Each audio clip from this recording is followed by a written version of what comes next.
You're mic'd up with Charlie, real talk, real grit, and all about chasing greatness. This month's video will be a little different compared to my last couple of ones because we're marking the 1 year of mic'd up with Charlie. It's crazy to think that we have been exactly 1 year. Thank you guys for all your love and support because without you all, this wouldn't be possible. Hey guys, I'm here with Matt Stovall today. Matt, thank you for joining us today. Thank you for having me. I've been a teacher and coach for 33 years. I've been retired for the last 2 years. I grew up in Houston, Texas. I played a bunch of different sports, but mainly high school football. Did a little track. Went off to college to Texas Tech.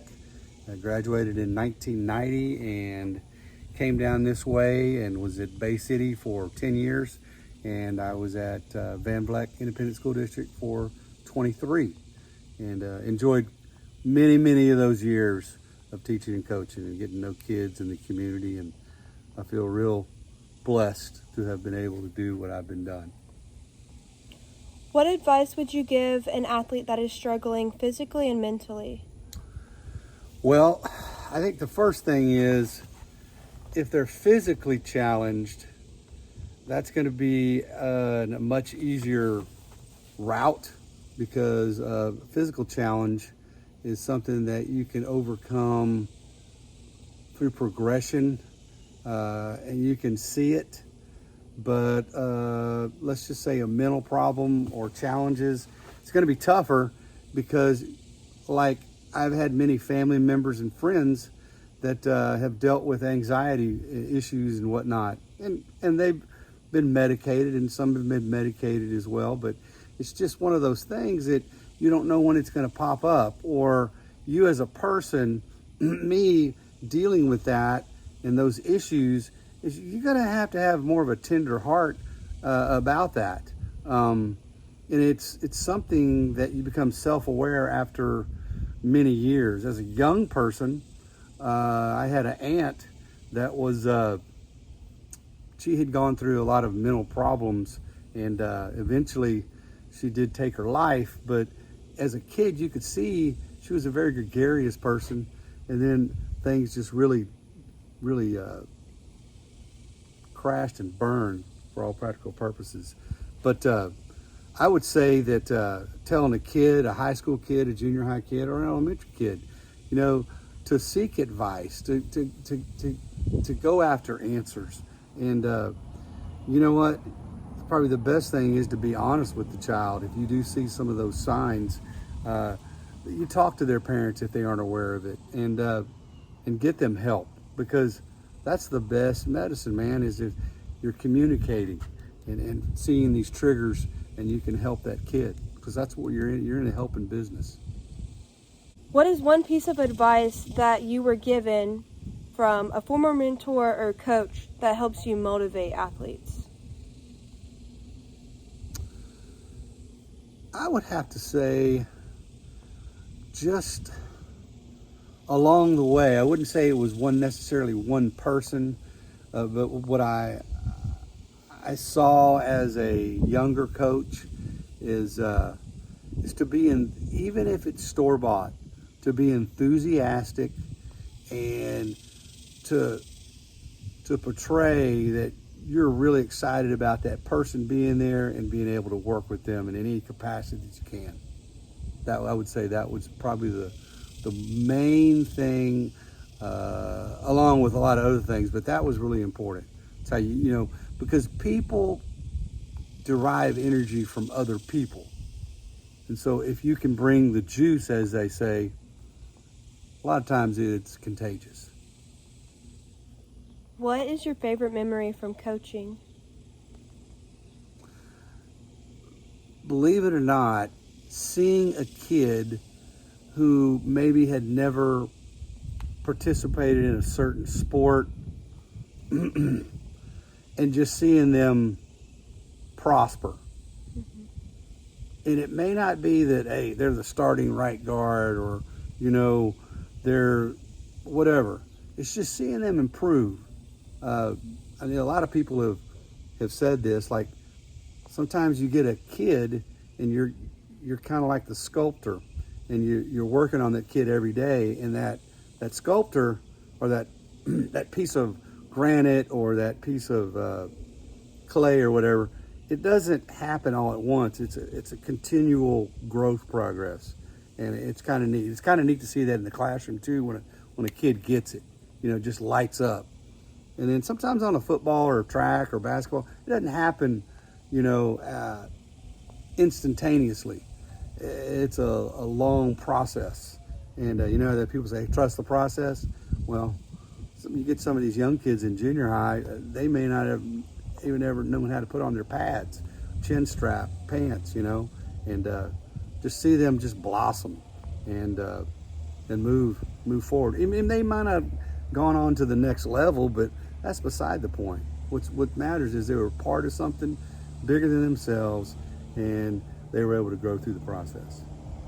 For our last question, what is one piece of advice you would give a young coach starting their coaching career?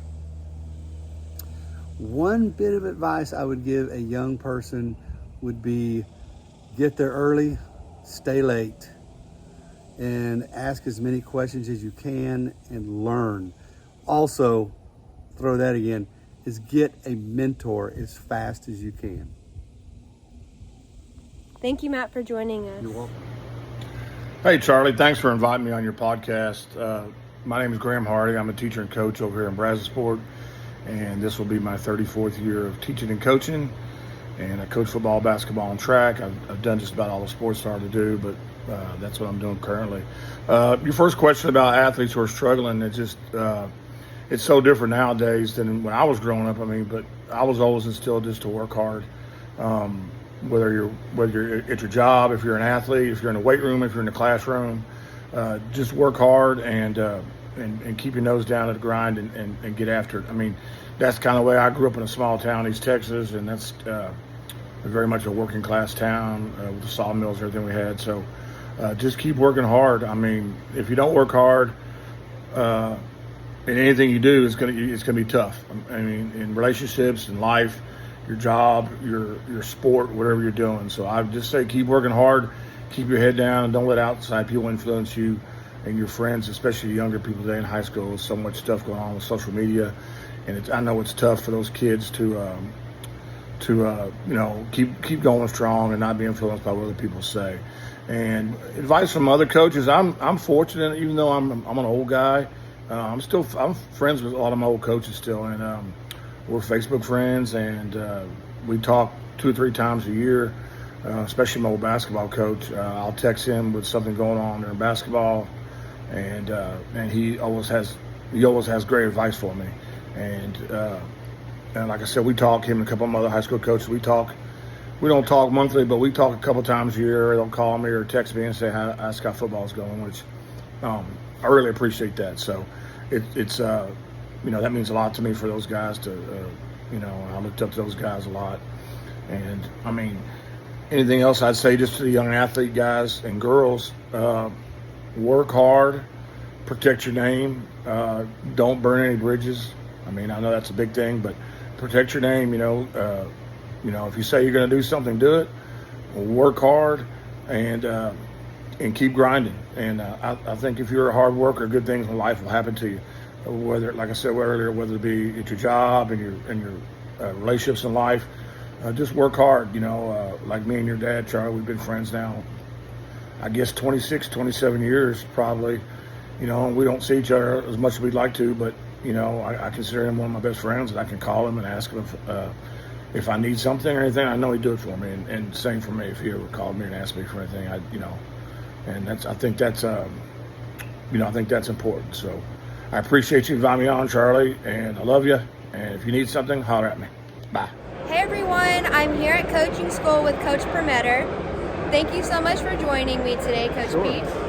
So my first question is, what is one piece of advice that you would give an athlete that is struggling physically and mentally with their sport? I think a lot of it, especially when we talk about young men, is they don't want to talk to anybody. They want to be, the tough macho guy without letting someone know they may be struggling mentally or even physically. But I would say, don't be afraid to go talk to your coaches and talk to them like a human being and actually just say, hey, coach, can you have 5 minutes? I'm having a problem. And 99% of the time, the coach is going to listen to you, even if he's someone that you would consider to be a tough, hard-nosed guy. You don't think he'll listen to you. They'll listen to you. And then if you get that off your chest, be willing and humble enough to listen to their advice and take it to heart, because they've seen and done probably everything you're going through, and so always be willing to listen to their advice and take little nuggets from it and be willing to put it into action. What is one piece of advice that's been given to you that you use to motivate athletes? Wow, one piece of advice that I've been given, I think, well, number one, I always try to talk to kids as actual human beings. Don't talk down to them. I think that kids know that you can get on them and motivate them if they know that you truly care about them. And I don't think most coaches get into this business for anything other than the fact that we do like working with kids and we want what's best for them. So I think when most kids figure out that the coach has their best interests at heart, it's pretty easy to motivate them. What is your favorite memory from coaching that you would like to share? Gosh, there's so many. I think the Blanco game, my second to last year at Van Vleck, was probably the craziest, most hilarious ending of a game that I've ever been a part of. And, it was just such a great atmosphere, great fan base. We win it on a trick play. The kids just never quit. Both sides, Blanco and us. It was just, I think it was such a great game that I'll never get that one out of my memory. Thank you, Coach Permetter, for joining us on this. Enjoy it. What's up, everyone? My name is Sean Rutherford. I'm from Bay City, Texas. I currently reside in Austin, Texas. I'm a sports performance trainer. I specialize in quarterback training. I'm also the offensive coordinator and assistant head coach at Hyde Park High School. The advice that I would give to an athlete that's struggling mentally or physically is, man, lean on to your support system. Whether that's a parent, a guardian, sister, brother, aunt, uncle, a mentor, another teammate, something like that. Always lean on your faith too, whether that's reading your Bible, talking to your pastor, things like that. Anytime I think of a support system, I just think of someone that's closest to me that I can trust, somebody that I know is going to have my back 1,000%, that's always been there for me and that always will be there for me. But man, just dealing with the mental, man, it's not a minor thing. It's something that a lot of athletes deal with. I think it's getting better during these times, but it used to be one of those things that was kind of shunned upon, that most people would consider weak, to have a weak mindset, not having a strong mind. But man, it's a lot of different things that people deal with mentally, emotionally, that sometimes they just need to talk out with somebody, whether, again, like I said, whether it be a parent, a guardian, your pastor, either whether it's your praying, you leaning on to God, if that's a part of your religion. I guess I would have two favorite memories, taking all the way to 2009, being at Blinn Junior College. We won the 2009 national championship in a thriller. Within the last 20 seconds of the game, our punt returner, Chad Fortney, took a punt return back to the crib to give us the go-ahead against Fort Scott Community College. Then they turned around. They probably had, I think, 5 seconds or so to go down the score.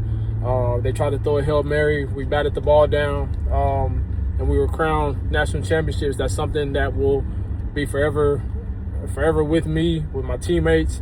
And just looking back, man, to that summer leading up into the season, and we grinded so much. We were just such a close-knit team. We did everything together. We bonded. And leading into that season, we just knew we had something special. So for us to go ahead and cap that season off winning the national championship was huge. The other most memorable moment would probably be 2012, as I was saying. We were, I want to say, like a 20-point plus underdog going into U of H. We ended up winning that game by 17 points. I think that's still probably top 10 for sure, but one of the biggest upsets in college football history. So I would have to put those two up there with like my top most memorable moments of my sports playing career. My most memorable moment of being on the podcast with Charlee. I would probably have to say when she brought up coaches that have been impactful in my life and left an influence on me. And the fact that her dad was one of those guys that were impactful for me, and kind of one of the reasons that I'm a coach today, and I carry some of the values and things that he taught me and instilled in me when he was my coach. So I think that's probably one of the most memorable moments, is to even still know that today, right now, I can pick up the phone and call Coach Jakes, and I know he would definitely answer. And whether it's me needing the stern talking, or him giving me some guidance, or him giving me some empathy, I just know he would be there in my corner to answer for me. So just to know 20 plus years down the road, I mean, he's still in my corner. It's still somebody that's there for me. Hey guys, I'm at coaching school with Coach Lester. The first question is, what is one piece of advice you would give your athletes that is struggling with mental or physical health in their sport? Like everything else, you're not going through this alone. There's been others that have been going through it too. Man, talk. Ask for help. So I guarantee you that the situation that you're going through it, a coach is going through it, another player is going through it, and your own parents have probably going through it. So just ask for help. Speak up. You don't go through this alone. Don't go through this alone. You don't have to. There's somebody out there that probably feels the exact same way that you are. What is one piece of advice that has stuck with you that you use to motivate your athletes? Man, my mom. The greatest advice she ever gave me is like, why not you? If one man can do it, so can another. If this guy can go, turn around a program, so can you. If this guy can be 5'10" and start in the NFL, so can you. If this guy can do whatever that he's done, he's giving you the blueprint to go do it yourself. The greatest advice that I ever got was that. So I take that to my coaching. I inspire my players with that. Why not us? If there's a team to go out there to win district, why can't that team be our team? If this guy works his tails off and get offers, so can you. So that's the one advice I would give any guy. What is one special memory from your coaching days? Man, the greatest memory that I have is making the playoffs and then winning my first playoff game against my old defense coordinator, my mentor, a guy who taught me everything. And we line up, man, and we had to go to overtime, and we run a play, and we beat him. And just one of those moments of kind of like in the movies where the mentor beats the master type deal. That stayed with me. And plus, man, going through everything that we went through at North Forney and be able to make the playoffs and win a playoff game, going to the second round was something, man, that I cherish a lot in my career. Thank you, Coach Lester, for your time, and best of luck to you and your team this season. Thank you, Charlie, for having me. Hey guys, I'm here with Coach Hansen. Thank you so much for joining us today. Hey guys, glad to be back. Our first question is, what is one piece of advice that you would give any athlete that is struggling physically and mentally? So a piece of advice I would give is just remember who you are. I mean, the game doesn't define you. And I think that's something that we all have to remember as just not only athletes, but maybe the career path that we're choosing is just no matter what we do, we all want to be at the best at everything that we do. And sometimes we mentally get drained of that. We've all had previous experiences, I'm sure, whether being a student, athlete, being in the game, or just being a coach in general. We all have to just remember our why. I know Montana Felt, she's one of my idols, plays professional ball, and she has some amazing videos, especially on the mental part of things. She's one that is very open about it, and I've always just watched her refocused it, but she always just says, do not let the game define you. And that would be my biggest advice to anybody as an athlete or trying to get over an injury. Just go back to your why. Go back to your small victories. I always preach to my girls, you're not going to hit a home run if you probably haven't been on base yet with a single. Start back of small little details of who you are, what you do, what works for you. And then talk to your loved ones. It's important to have your tight circle. You're always going to have people that you can go to, a coach or a friend. You're always going to have that one or two that are steadily going to be there to listen to you.